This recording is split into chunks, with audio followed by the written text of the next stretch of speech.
আর কিছু নারী এই পুরুষ নারীর বিভেদ চিরকালই আছে, ঠিক আছে।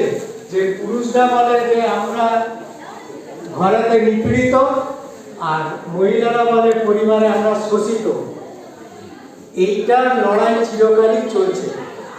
তো সেই জায়গায় দাঁড়িয়ে একটা গল্প, যে গল্পগুলো কিন্তু কখনো পুরুষের দিকে যাবে, কখনো মহিলার দিকে যাবে, এটা কিন্তু গল্পের মতনই নেবে।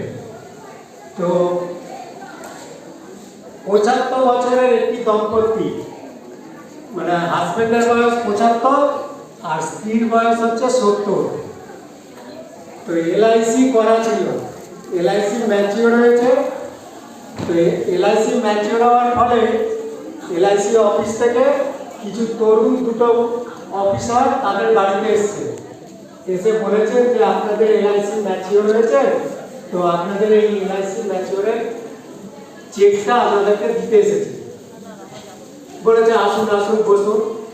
তখন বসেছে, ভদ্রলোক কথা বলছে, দিয়ে সেই তরুণ অফিসার কি বলছে যে একটু ম্যাডামকে ডাকতে হবে।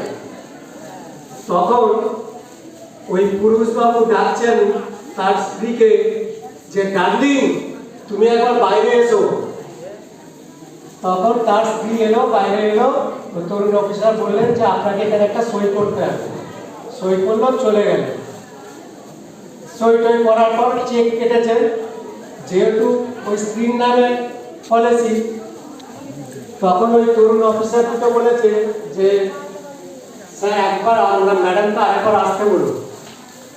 তখন ওনার হাজবেন্ড তাকে ডাকছে যে সুইটহার্ট একবার বাইরে এসো, তোমাদের দরকার আছে। তখন ওই ম্যাডাম বাইরে এলেন, চেক দুটো নিলেন, আবার ভেতরে চলে গেলেন।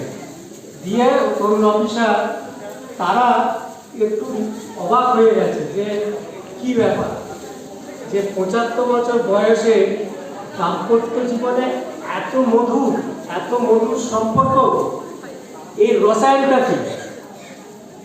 তখন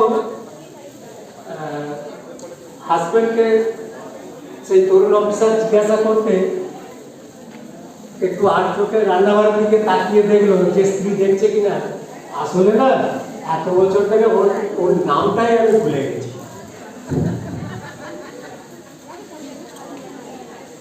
মানে সম্পর্ক এইটা যেমন একটা দিক আছে, আর একটা দিক গল্পের কথা বলি, যেটা বললেন যে ছেলেরা এগিয়ে আসে না।